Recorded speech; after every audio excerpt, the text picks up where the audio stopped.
aka Anlom, and welcome to my studio. This is the second video for Artful magazine. If you didn't see the first one, the link is right there, and I showed how I made my fluid acrylic paints. And in this second video, I'm going to do a real-time tutorial on how I do my pours. There's been a lot of requests for me to do this, so you guys can thank Artful magazine and Deb Packwood for getting me to do this. You can show her some love by clicking on the links in the dibbly-doo to her channel and her magazine. So we're going to use 3 colors of paint today, yellow, black, and brilliant purple. And we're going to use this Birch cradled panel. It's from Curry's in Canada. It's 9 by 12 and has an 1.5 inch gallery edge. So what we're going to do is we're going to create an abstract acrylic pour. You're going to need your paints. You're going to need your substrate. You're going to need something protective. This is just deli paper. And I have these lids from some Tupperware, not real Tupperware, that's too expensive, but you know, the kind you get at the grocery store, the cheap kind.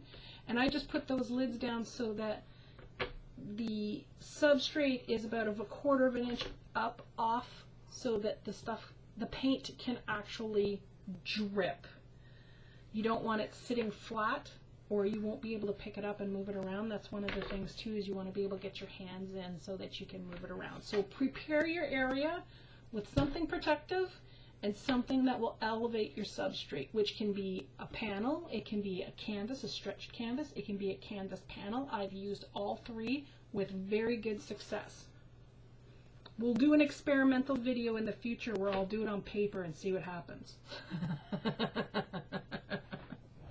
Now, in my first video, I did mention that I don't do fluid acrylic pouring the same way a lot of other artists on YouTube do it. There's kind of a division between the artists that I've seen, and they do absolutely brilliant, creative, beautiful stuff. Some of them just put fluid acrylic paints, like the golden fluid acrylic paints, and they'll use a pouring medium. So they'll mix it in a little cup and then they'll pour it, and that gives really good results. There's a guy in Australia whose information is down in the dibbly-doo. He mixes paints almost, well actually I mix my paint almost the same way as he does. He's the one that I got the inspiration from. He makes his a lot thinner than I do, but it's basically the same thing, and he pours the paint and does all sorts of really cool patterns and designs. And then there's others who mix with water, pour, and then while the paint is on the substrate, they add more water or other mediums to it and move it around. I haven't seen anyone do exactly what I do. I just do it differently. But this is how I do it. So the first thing I do is I cover my substrate with paint so that the colors have something to move on. Because if I just poured the purple here and I went like this, it wouldn't have anywhere, it doesn't really have enough momentum to move. So what I tend to do is either with white or black completely cover the substrate, and then when I put my colors on top of it, the colors will move together. Because I have black, we're going to use black today. I use a lot of paint to get this started. And of course, because this is wood and I didn't seal it, some of the paint will be absorbed. I'm not worried about it. If you are concerned about it, you are more than, oh, look at that. Huh. Just a second. When I made my paint earlier, I didn't shake it up enough. There we go. There we go. These are brand new bottles. I still have to get used I think I'm going to have to widen the tip on all of them. Yep. Alright. So I put a lot of paint down.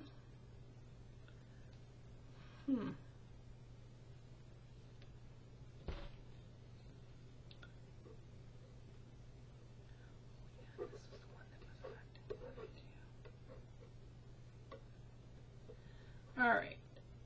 I am spreading this out with a Liquitex Freestyle offset palette knife.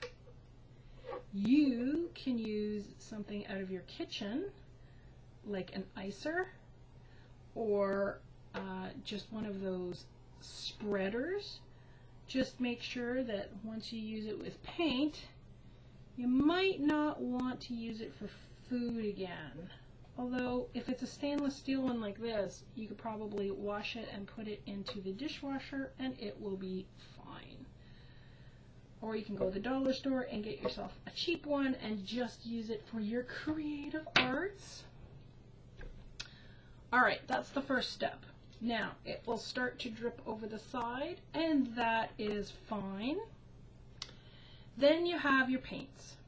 Now, once you start pouring, it's a really good idea to keep pouring. This medium doesn't dry quickly, but once it starts to set, it'll get a little bit of a skin on top. It's not going to move as nicely, and you could get pieces in it, and you don't want to do that. So what you want to do is have everything prepared ahead of time so that once you start pouring, you're good to go. Now I'm just using two colors today.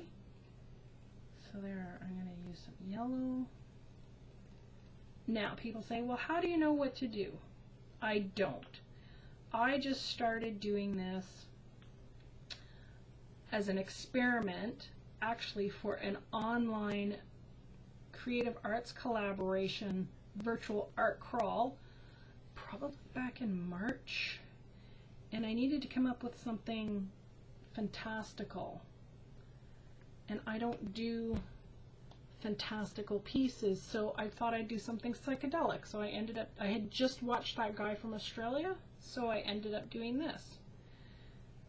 And basically what I started out doing was I just started doing little circles like he did. I did some circles and I moved them around, and that's how I started. I don't tend to do circles anymore. That's not true. I tend to not only do circles. I still do some circles, but I also do lots of just random throwing of the paint. Now, just because we're only using two colors, this is fine. So what I'll do is I'll put down a goodly amount of paint. You want to do some circles or some throwing. We'll do some throwing in a second.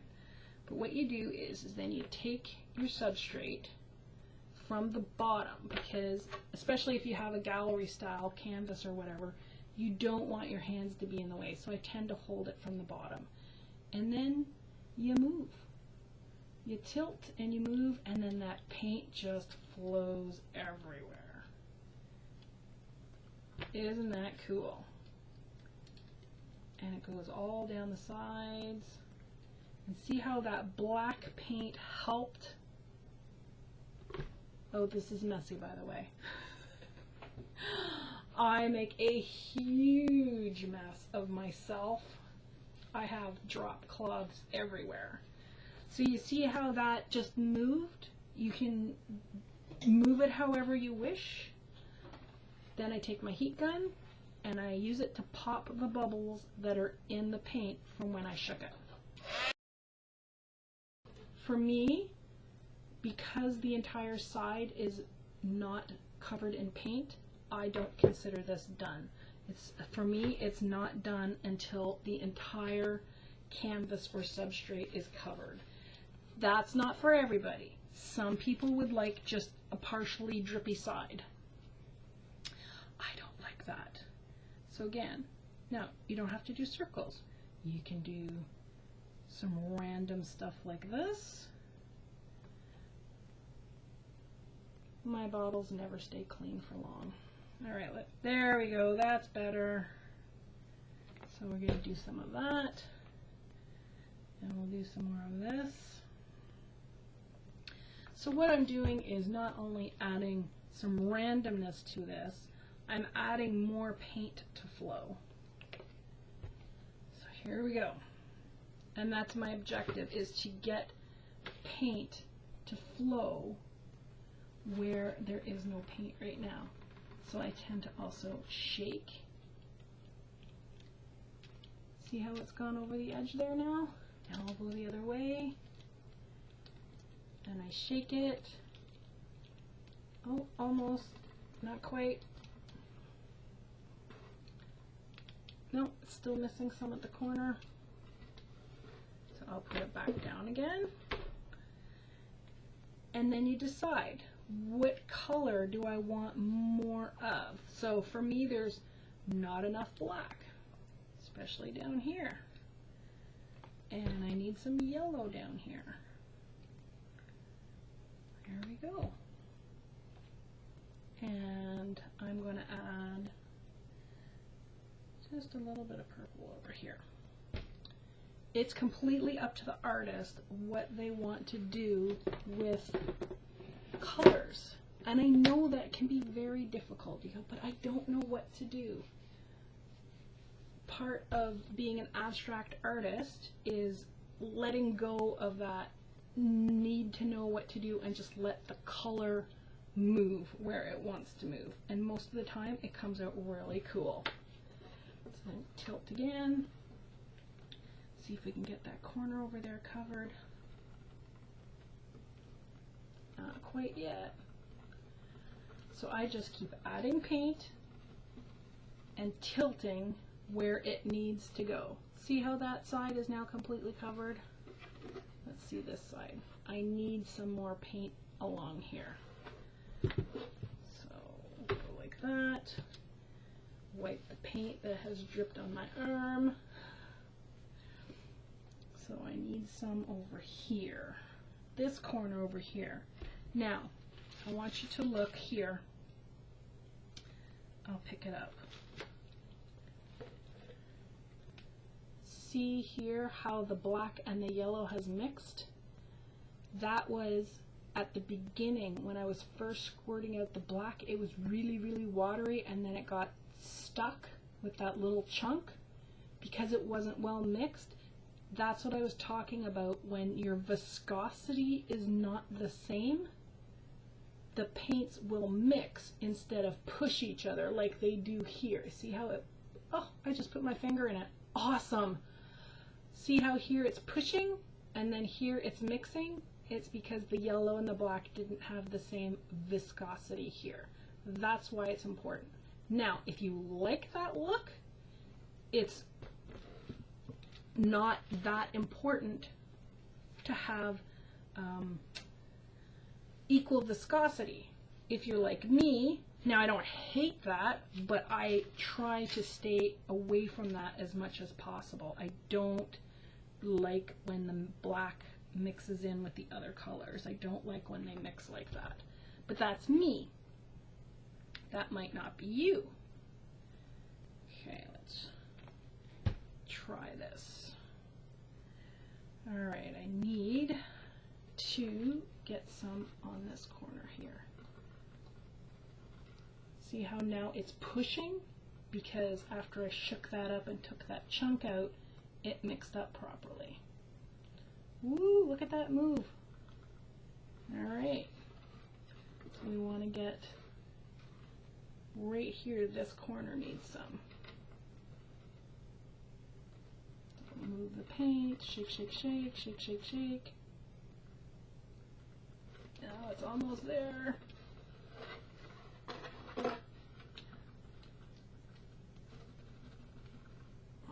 All right. Now, This corner needs some paint, as you can see. I'm not going to put it down this time. I'm going to add some more yellow and add some more purple, just randomly, and see if we can get that to move. There we go. See how it's starting to cover that up?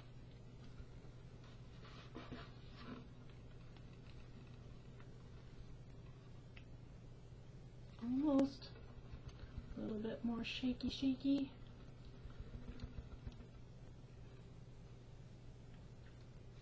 Now, when I find that the very edge of the corner I usually have an issue with, and I normally end up having to come back and manually put a little bit of paint there to cover up corners. But I've noticed that other artists have the same issue. Okay, and see right here, just at that bottom there, I'll just put a little bit of paint there and it will pull the rest of the paint down. So this entire side, oops, is now got paint on it. And this entire side has paint on it. So now we're just down to this side right here. So I'm going to take a little bit of purple, put it there and there, pull that down, and right here I have a little bit of purple, and that's it.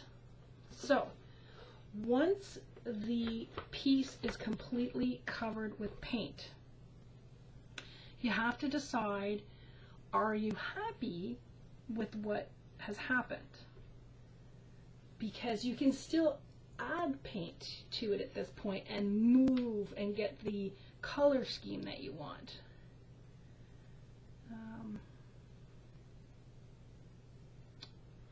I'm not thrilled with the way that that black and yellow merge together, so I'm just going to tilt it this way and see if I can get the paint to move off the edge a little bit.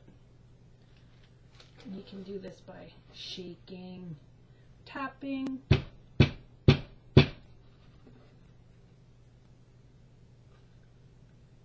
Oh, move some of that off. So I'm mostly happy. All right. I like this piece. I like the movement. I like the colors. Once you are at the point where you like your piece, you need to let it dry. Oh, speaking of dry, one last pass with the heat gun to take out the last little bubbles. This piece here would take several hours to dry. Once I'm off camera, I will end up moving this underneath a hair dryer, and it will probably dry in about a half an hour. Then what I do is I varnish them, so it protects it and makes it shiny again, because it's shiny right now, but it's because the paint is wet. And Liquitex Basics have some shine to them, but when they dry they tend to be matte. So I will put on a high gloss finish onto this, because I just find that the abstract pours look really cool when they're shiny. So if you like this video, please give it a thumbs up and subscribe down here so you can follow me on my artful journey. I hope that these two videos really got you curious and interested about fluid acrylic pour. So if you have any questions and concerns, you can put them down in the dibbly-doo. I'm really good about answering them. I would like to take this opportunity to thank Deb Packwood and her wonderful online magazine, Artful magazine, for asking me to create these two videos and giving me an opportunity to be part of a larger collaboration. I really appreciate it. I hope you all have a wonderful day. It's always better when you're here. Bye!